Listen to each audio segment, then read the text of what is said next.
The first thing I noticed was not my name, it was Robert Hale's glass. He had been holding a finger of bourbon beneath the stage lights, one hand curled around the bowl as if the room still belonged to him. When Brigadier General Marcus Reed turned toward my table and said, "Lieutenant Colonel Ward," Robert did not drop the glass. He lowered it, too slowly. The base touched the linen once, lifted a fraction, then touched it again. Behind the general, 2 soldiers from the honor guard stood with the recovered colors stretched between them. The old red field had darkened with age. Gold thread had gone brown at the edges. One corner was missing, not cut cleanly but eaten away by fire. General Reed reached into his coat and removed a pair of folded white cotton gloves. "The colors belong in the custody of the history they represent," he said. "Tonight they will be received ceremonially by the current battalion commander before being transferred under the approved museum agreement." More than 100 veterans stopped moving at once. I could hear rain clicking against the high museum windows. I could hear somebody's program slide off a chair. I could hear Robert breathing through his nose. I took the gloves, but I did not look at him.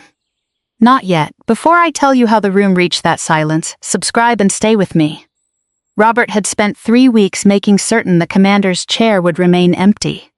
He never considered that the commander might already be sitting in front of him. The burned corner was 3 feet from my hands, and for one strange second I remembered another empty place. A chair beside a stage, a white card printed with a title Robert believed I had no right to sit under. That part had begun 3 weeks earlier, when Daniel told me his father had saved the command table for people who had actually commanded. Daniel said it while driving, one hand on the wheel and the other tapping the turn signal long after we had changed lanes. "My dad made the seating chart," he said. "There is a table near the stage for former commanders, the division representative, and senior guests. We will be with family," the navigation system told him to make a U-turn. He ignored it. "What does the card say at the empty seat?" I asked. He kept his eyes on the road, "Current battalion commander." "And your father knows I am attending. He knows you are attending with me." That was not an answer, and Daniel knew it. He had known me for 18 months, long enough to recognize when I stopped asking questions because the answers had already arrived. We reached his apartment 10 minutes later. He opened 2 beers in the kitchen and began peeling the label from his bottle in one unbroken strip. Daniel did that whenever he was trying to make an unpleasant fact look orderly. "What exactly did you tell him I do?" I asked. He glanced at the label between his fingers. "Planning and training, that is part of what I do." "I know. What did you leave out?" He leaned against the counter. "My father turns everything into a qualification board. Rank, schools, deployments, who commanded what. I wanted him to meet you before he decided what category to put you in. He already put me in one. I was trying to avoid this." "No, you were trying to delay it." He set the beer down. The strip of paper finally tore. I asked him one more question. "Do you want your father to meet me, Daniel, or do you want me to survive him?" His mouth opened, then closed. The refrigerator motor came on behind us. His eyes stayed on the torn strip of paper. He did not answer. The silence sounded familiar. The next morning, planning looked less harmless than Daniel had made it sound. At 6:40 at Fort Riley, Kansas, I stood over a map table in the Battalion Tactical Operations Center while rainwater dried in dark half-moons around the boots of my staff. The wide format printer had been running for 20 minutes, filling the room with the hot chemical smell of fresh ink. Cold weather tightened the old service injury in my left knee. After 21 years in Army logistics and operational planning, I had learned to keep my weight even and my attention on the map. Captain Lewis, my operations officer, pointed to a training lane along the eastern boundary. "We can still make the readiness window," he said. "We lose the afternoon iteration if we shut it down." 2 safety reports lay beside my hand. One listed the bridge as load rated. The other marked it restricted pending inspection. "Which one is current?" "We are confirming." "Then the lane is closed." He inhaled through his teeth. "Ma'am, division is tracking completion." "Division can track why it did not happen." I signed the suspension order. No one in that room confused the signature with scheduling. 283 soldiers had movement times tied to that lane. Vehicles had been fueled. Medics were staged. Evaluators were already in place. Canceling it would cost money and create questions. Letting it proceed with an unanswered safety discrepancy could cost names. That difference was command. An hour later, my executive officer placed a thick museum packet on my desk. The cover letter was addressed to Lieutenant Colonel E. M. Ward, current battalion commander. A red thread clung to the envelope seam, probably from the packing material. Stonebridge wants final review before the Regimental Heritage Night, he said. Foundation Board copied division. I looked at the signature block. Robert Hale's name appeared under Historical Advisory Chairman. I called Daniel. Does your father control the exhibit? I asked. He helps with it. That is not what I asked. There was a pause. He has influence. Has he seen the current unit review? I do not know. My phone vibrated against the desk before he could say more. Daniel looked at his screen on the other end. That is him, he said. He wants to discuss seating. Put him on speaker. Robert's voice filled my office with the easy confidence of a man who had spent years being listened to before he finished speaking. Elena, he said, Daniel tells me there is confusion about the dinner. No confusion, sir. Good. The head table is limited. Former commanders, the division representative, the foundation chair, and the current battalion commander, assuming he bothers to attend. My pen stopped above the packet. He? I asked. Robert gave a small laugh. Ward, whoever he is, the new one, Daniel said. Dad. Robert continued over him. You understand, staff officers sometimes take these things personally. But a command table has meaning. I understand exactly what you mean, I said. His shoulders loosened. Excellent. Daniel says you work planning and training. Important work. Every headquarters needs people who can keep calendars from colliding. The packet in front of me carried my rank, my position, and my last name in letters large enough to read from across the desk. The packet lay open beneath my hand. I could have corrected him with one sentence. I chose not to trap him and not to arrange a future humiliation. I wanted to know whether he respected command only when it wore the face he expected. Robert had seen Ward. He had simply never imagined Ward could be me. When the call ended, I opened the exhibit draft to find out what else he had chosen not to see. The first thing was a line in the foundation budget. Executive Chairman compensation $96,000 annually. The position carried a 3-year term, office space at the museum, and authority over donor outreach. 7 board members would vote, 4 were required. 3 donors were considering commitments worth a combined $800,000, but their letters all included the same careful phrase, closer cooperation with the active duty unit. Robert needed the battalion. More precisely, he needed the public to believe the battalion still needed him. I did not search his finances or ask anyone to investigate him. I did not have to. The numbers were in the packet because the foundation wanted my endorsement of its partnership agreement. Robert's name had been highlighted so heavily that the yellow ink had bled through the page. The exhibit draft came next. It covered the battalion's lineage, deployments, commanders, awards, and casualties. I moved through it the way I read an operations order, looking for gaps before looking for polish. The section for 2007 was 3 paragraphs long. It described a difficult training cycle, a night movement accident, and subsequent improvements to driver certification. It did not name the dead. I opened the unit records. Staff Sergeant Aaron Pike, Specialist Luis Ortega. 2 names, 2 blank spaces on the photograph of the memorial panel included in the museum packet. I enlarged the image until the mounting holes were visible, pale circles in the darker wood where something had once been attached. A comment bubble sat beside the paragraph. Keep at organizational level. Avoid assigning individual blame. The initials were R. I read the sentence twice. There are times when a careful sentence is honest. There are other times when careful language becomes a locked door. This one had hinges. I stayed after the building emptied. The hallway lights shut down automatically, leaving only the lamp on my desk and the blue glow from the vending machine outside. I fed a quarter into it for water. The machine returned the coin. I tried again. It returned it again. The quarter was bent along one edge. I placed it beside the 2 names and called the museum curator, Dr. Miriam Cole. She told me the original labels had been removed during an earlier redesign, supposedly because records from that period were incomplete. They are not incomplete, I said. No, she answered. They are uncomfortable.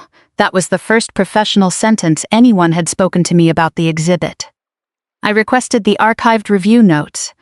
Then I signed a formal recommendation that Pike and Ortega be restored by name, with the accident described accurately and without pretending a single person caused every failure that night.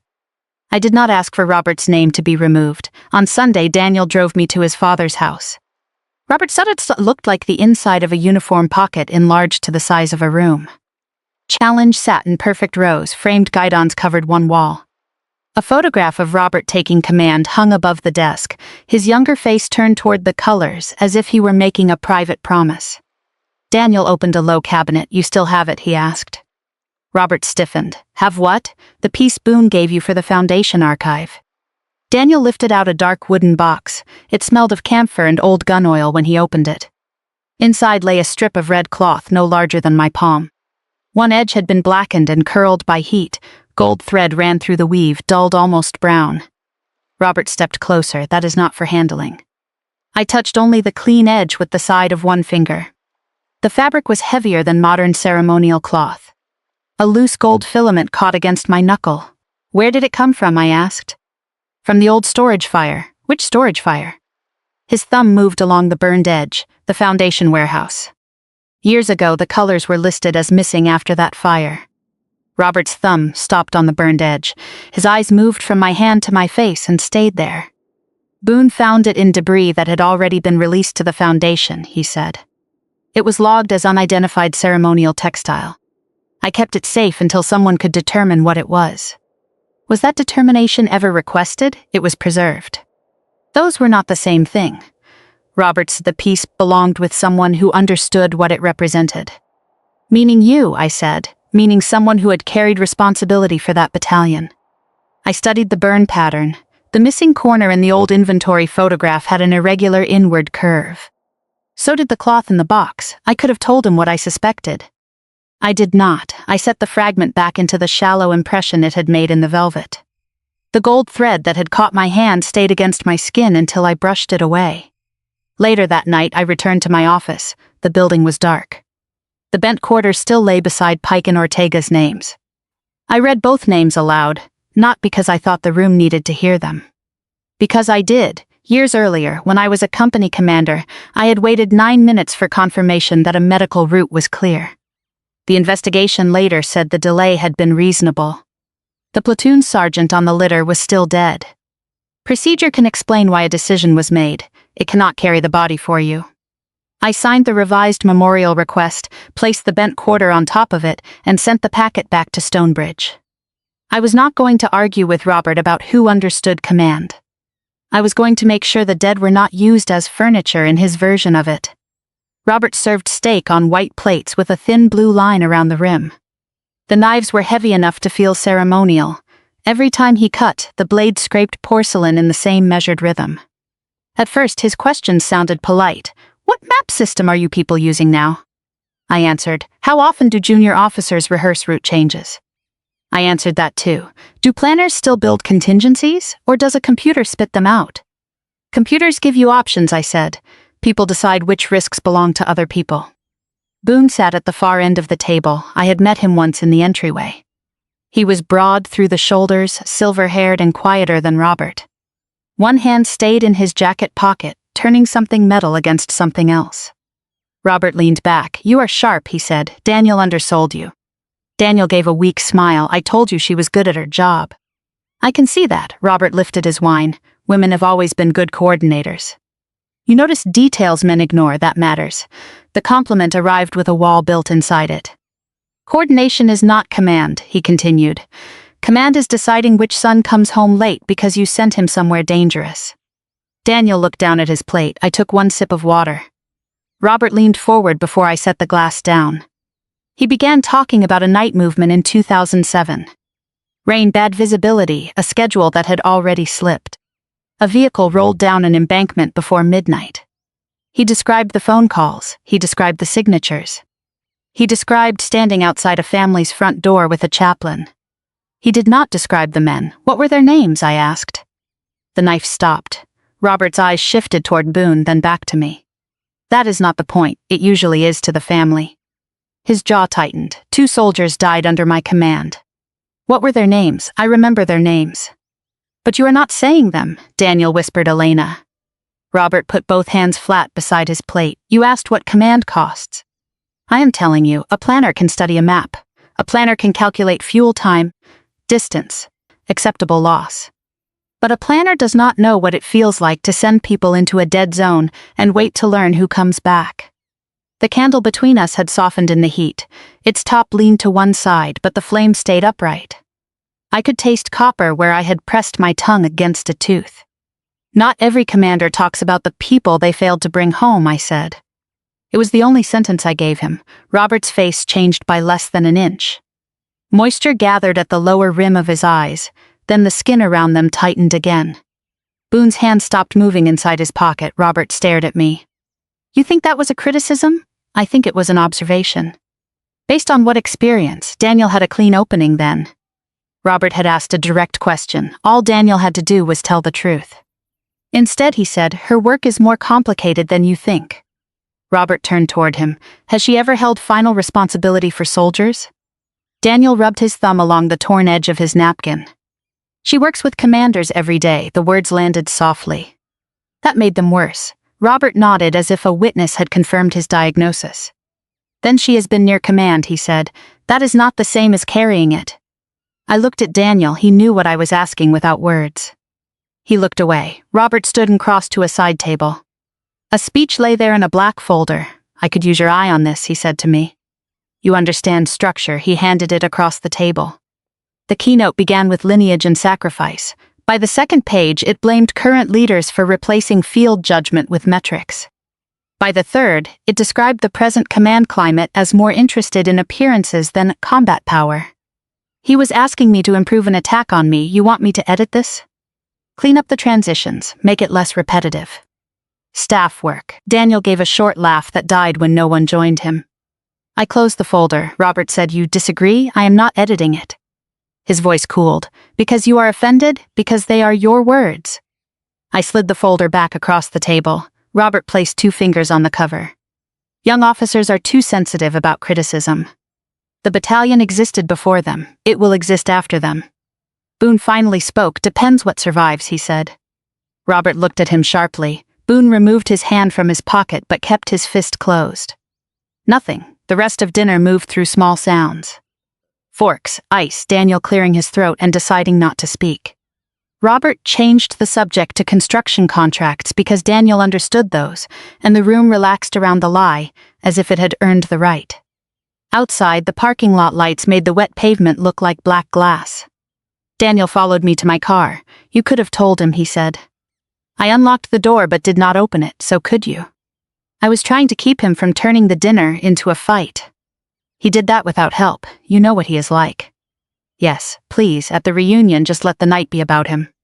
He has been working toward that foundation position for a year. The speech is about the current commander. He does not know that is you.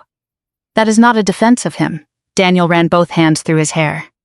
What are you going to do? Nothing to your father.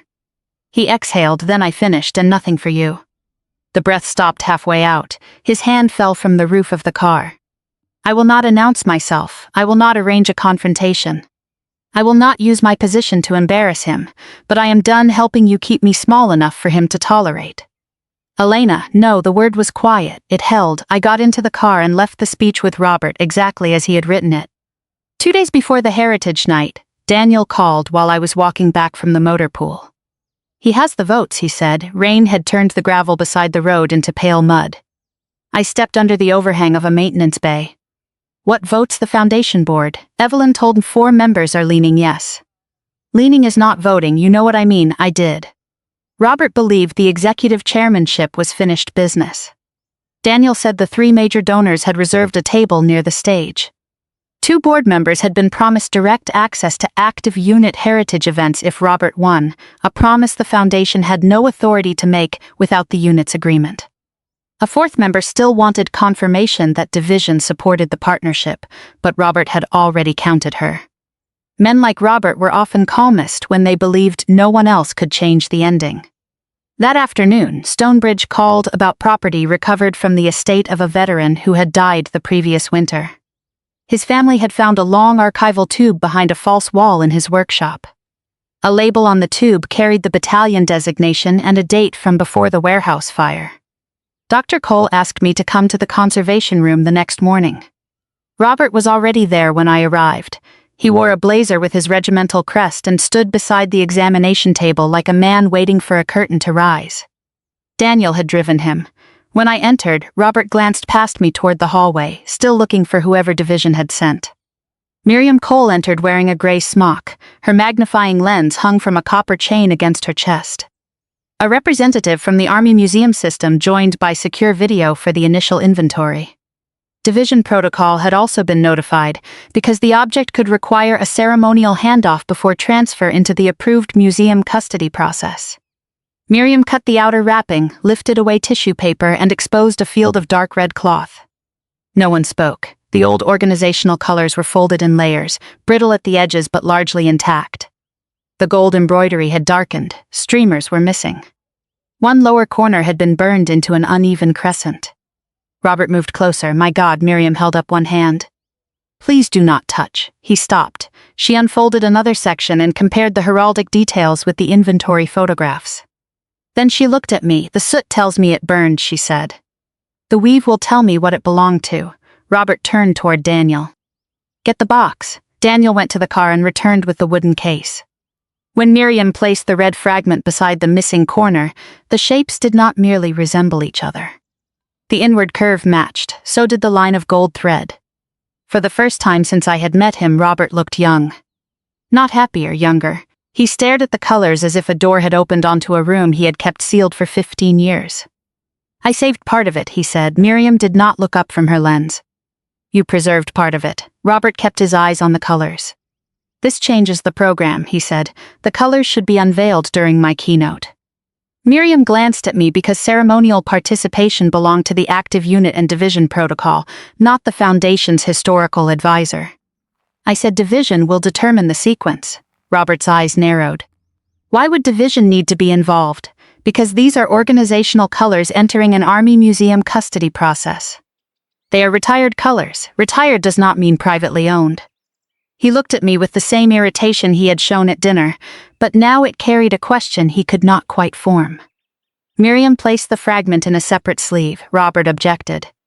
It belongs with the colors. It may belong to the same object, she said. That is not the same as saying it should be sewn back without conservation review. The ring from her magnifying lens left a small circle of moisture on the glass tabletop. Robert watched her label the sleeve with his name as the archival custodian who had held it. He smiled again, read his name twice, and straightened the cuff beneath his blazer. The field exercise scheduled for the evening of the Heritage Night ended early after 2 vehicle lanes were closed for weather and road conditions. I had originally declined the command seat because I expected to remain in the field past midnight. When my executive officer told me the final company had cleared the range, I changed, drove to Stonebridge, and arrived as Daniel's registered guest. I did not ask protocol to remake the seating chart. I had no intention of joining the program. The museum's old railway gallery had been transformed with white tablecloths, brass lamps, and regimental banners suspended between iron beams. Every hour, an audio display in the next gallery played the ring of a Vietnam-era field telephone. Guests laughed the first time. By the third, no one reacted. My place card read Elena M. Ward, guest of Daniel Hale. At the head table beside the stage, one chair remained empty. Current battalion commander. Robert noticed me looking at it. Ward did not confirm, he said. Some people want the title without the obligation. I folded my program. Maybe Ward is already here. He smiled as if I had made a harmless joke. Daniel heard it. His face changed, but he said nothing. A few minutes later, headlights swept across the rain-streaked windows. Brigadier General Marcus Reed entered with water darkening both shoulders of his uniform coat. He was the division deputy commanding general for operations, and one of the few people in the room who knew both my face and the exact reason the recovered colors required active duty representation. Robert stood so quickly his chair struck the wall. He buttoned his blazer, glanced toward the donor tables, and stood a little straighter. General Reed greeted the board, spoke quietly with Miriam and the museum representative, and gave me one brief nod from across the room. He did not approach my table. I did not approach him. Robert saw the nod. He returned the nod with a small, satisfied smile. Near the rear doors, Boone caught Robert alone for less than a minute. Do not use the accident tonight, Boone said. Robert's smile stayed in place. I am speaking about command, then speak about command. Do not borrow the dead to do it. Robert looked toward the donor tables. You have had 19 years to tell me that. Boone put one hand into his jacket pocket. Metal touched metal. I am telling you now. Evelyn Mercer tapped the microphone and announced that Robert would deliver the keynote before the presentation of the recovered colors. Applause rose around him. At the front table, 4 board members had red candidate cards tucked into their programs. One of them kept hers half covered by a note from the division liaison, but Robert did not notice the difference. He walked to the stage with the black folder I had refused to edit. At first he was excellent. He spoke about soldiers who had carried the unit's name into places their families could not find on a map. He spoke about standards, duty, and memory. Veterans leaned forward. Boone watched without expression.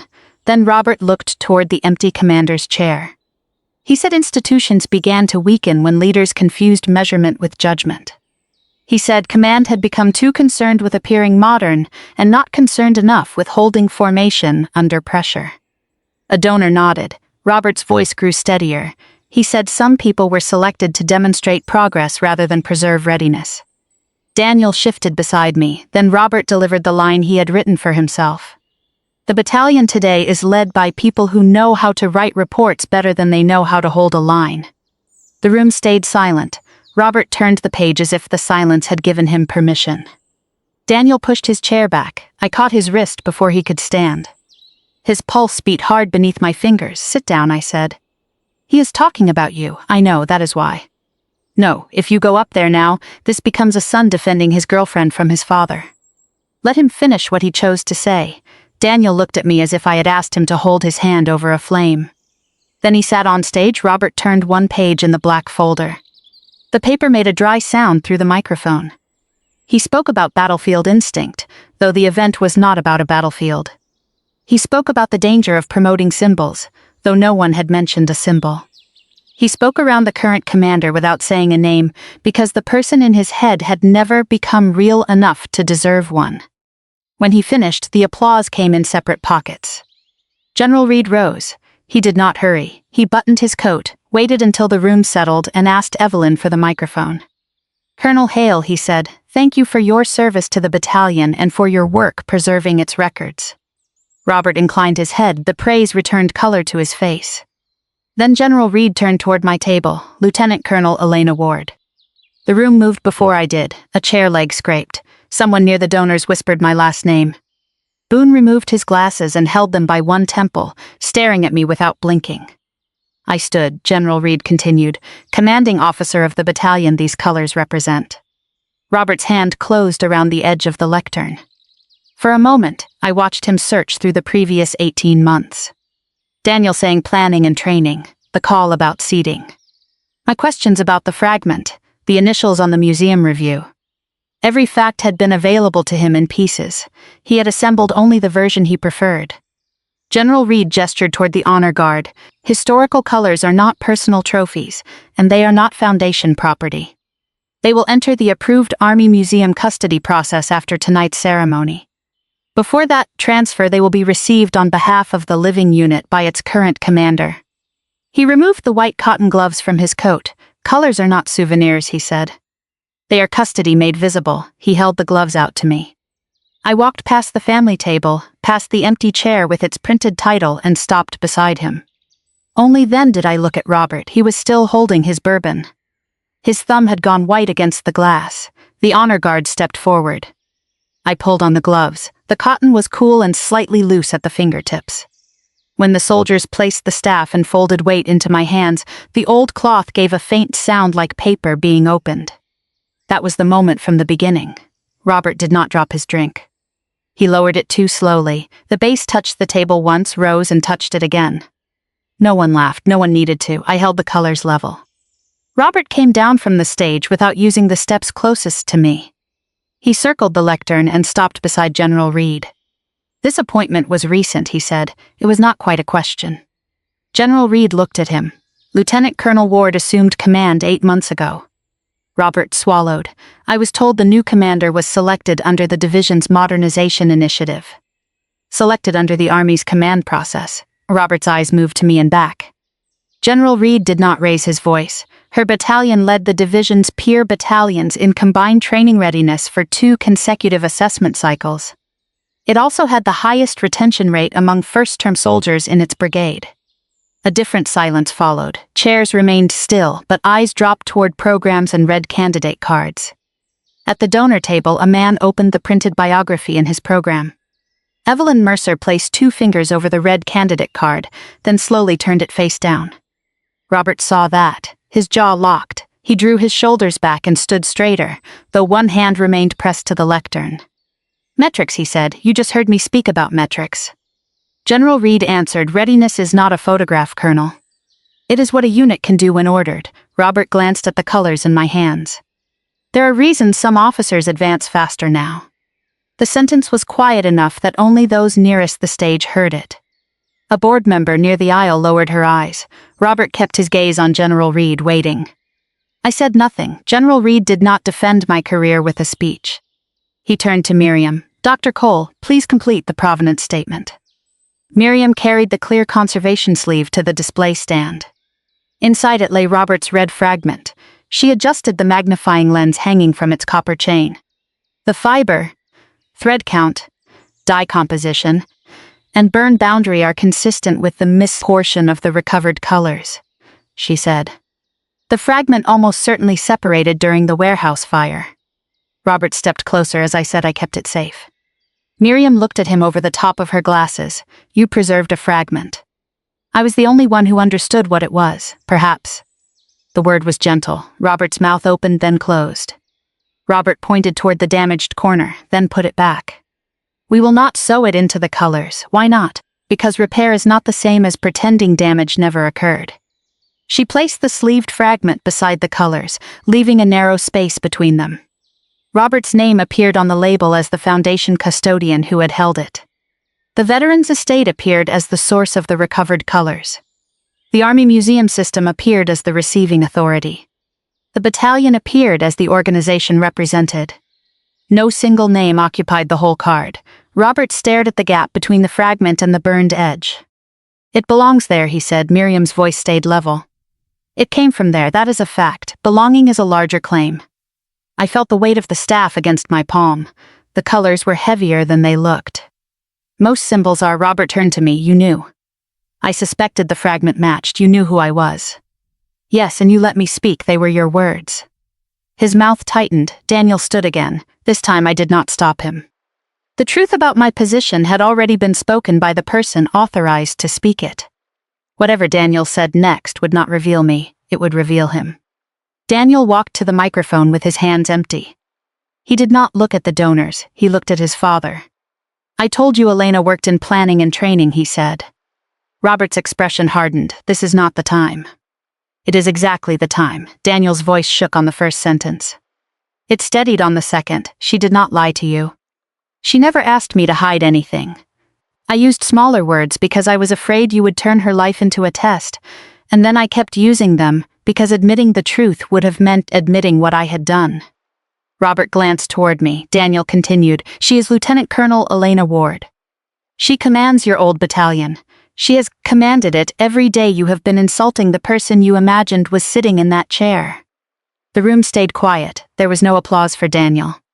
Accountability is not a performance that deserves one. He stepped away from the microphone and returned to the table. I met his eyes, but I did not reach for his hand. He had finally said the right words. That did not erase the 18 months he had spent editing me.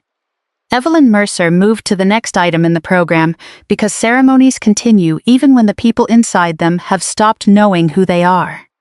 The restored historical exhibit, she announced, will now be unveiled. Miriam pulled a cord beside the gallery wall. The dark covering slid away. The panel showed the battalion's lineage through deployments, command teams, training cycles, and losses.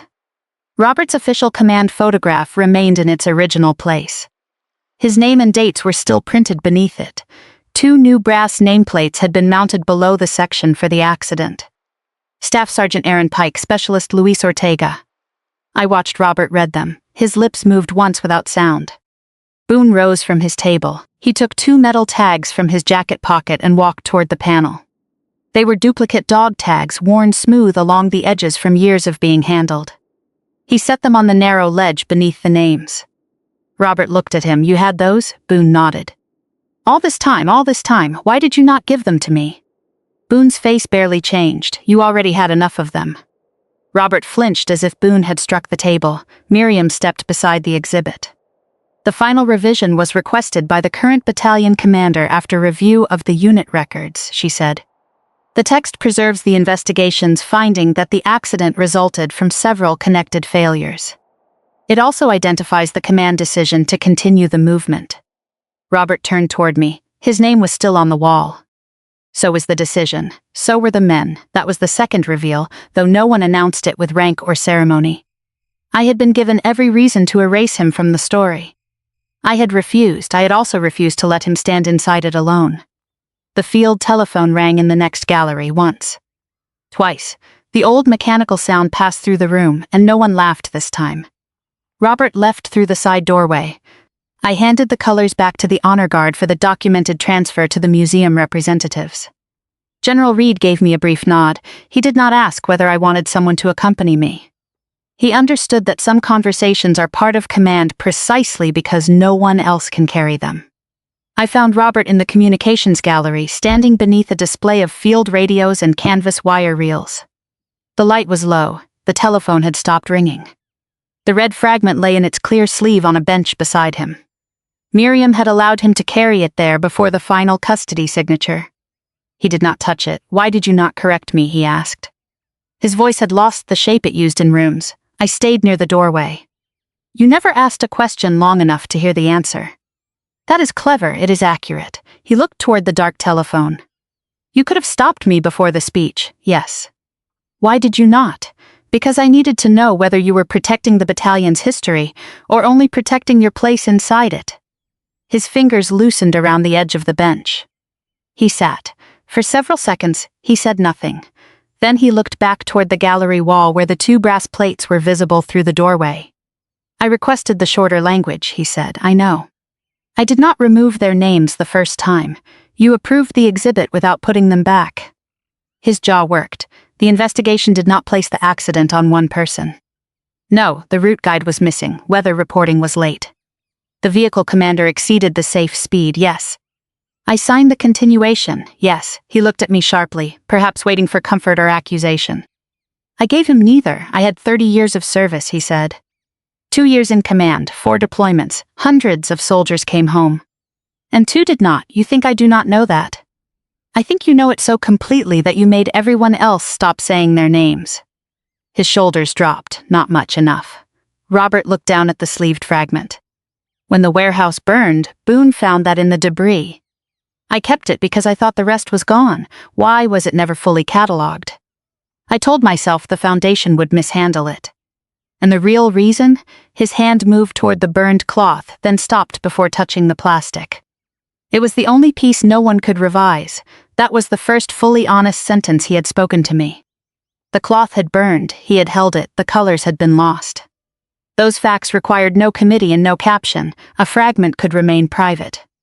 A complete history could answer back. He asked, "Do you want my name removed?" No, he looked up. That surprises you, I said. It should. Your name is part of the record. So is the decision.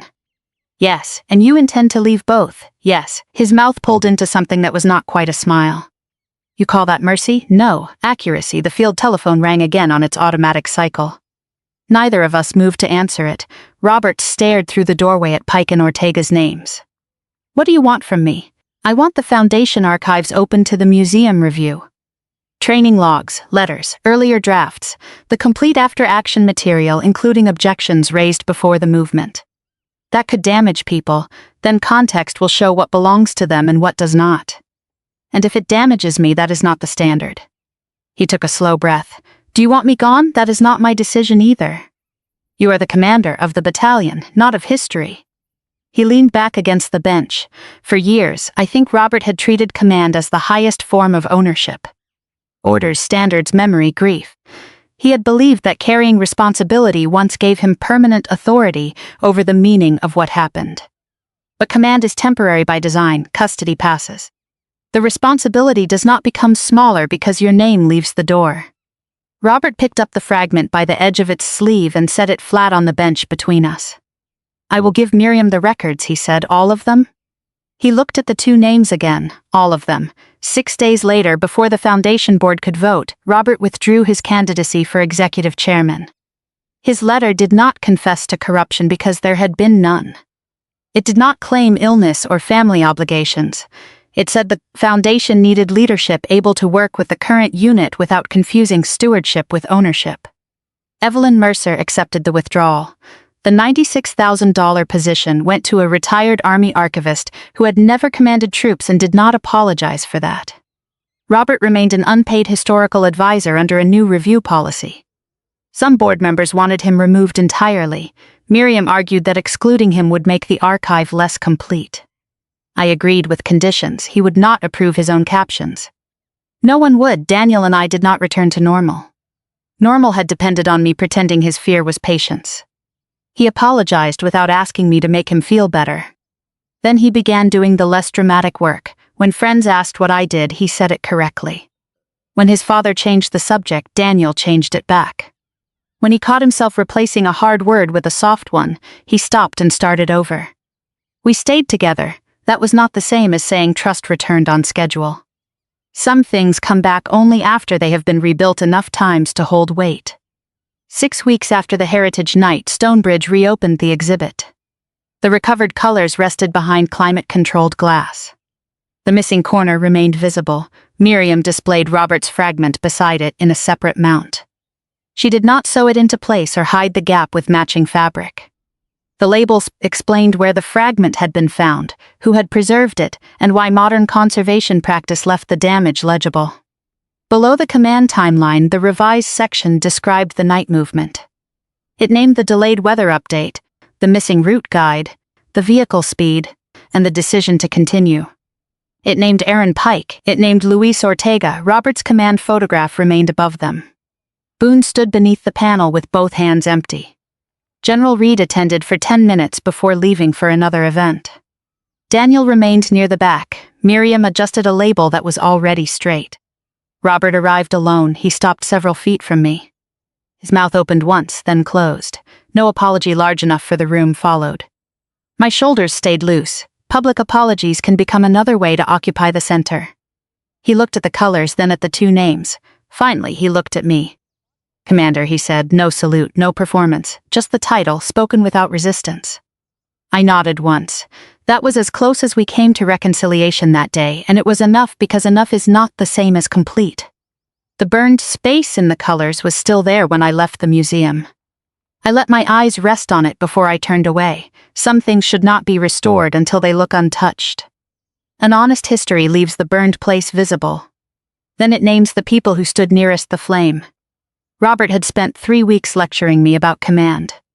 He believed command was proven by occupying the head of a table, carrying the worst memory in the room, and being the last person allowed to define what that memory meant. But command was never ownership. It was temporary custody of lives, decisions, and truths that would outlast the person holding the title. The burned corner did not make the colors weaker, it made the record honest.